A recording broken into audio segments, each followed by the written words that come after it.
Downton Abbey, Season 1, Episode 2, Part 2. So we're 5 months later than the pilot. The theme of this episode is we all have a role to play.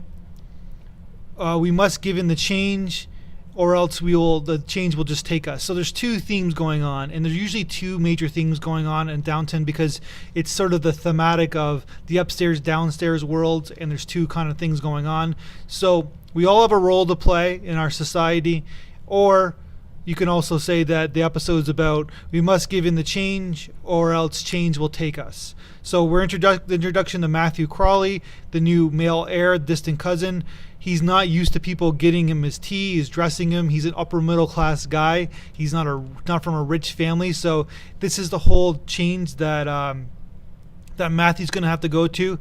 But he has to understand that people have to do this for him, even change him, which is ridiculous in hindsight, because they don't have a job. And basically, it's almost like the president saying, the president of the United States in our world saying, well, there's a staff of 400 people at the White House. We don't need that many people. We don't need servants for the kids and things like that because, we want to just be cool. But you can't do that because those people have jobs. Those people help the economy. Those people serve and they have mortgages to pay and they have families to feed. So you can't just say, I don't want that. And this is what Matthew's learning about being rich in so many different ways.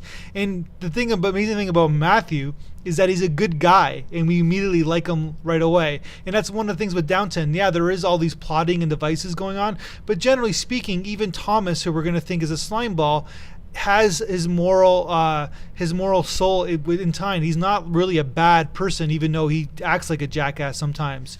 This is also the plotting wise, the introduction to the Violet versus Isabel, the old school versus the new school, where Isabel is Matthew's mother, and she's all about progressive, all about change. She's a liberal, and then Violet, who is the grandmother of Downton Abbey, is all about, doesn't even want electricity, wants things to remain the same because that's what she's used to. So it's kind of like a cool battle between the two of them, and they're not like one-dimensional characters either. They're both very highly intelligent. They both have their own points to make, and the battle begins.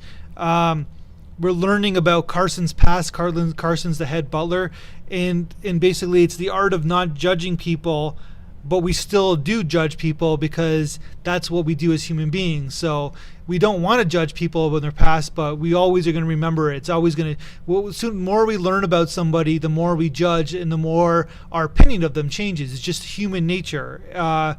Bates is the smartest, most noble man of them all. Bates, every line of dialogue Bates has seems to be some masterstroke insight, even though he's a very humble man. And Downton begins. I love this episode. That's my review.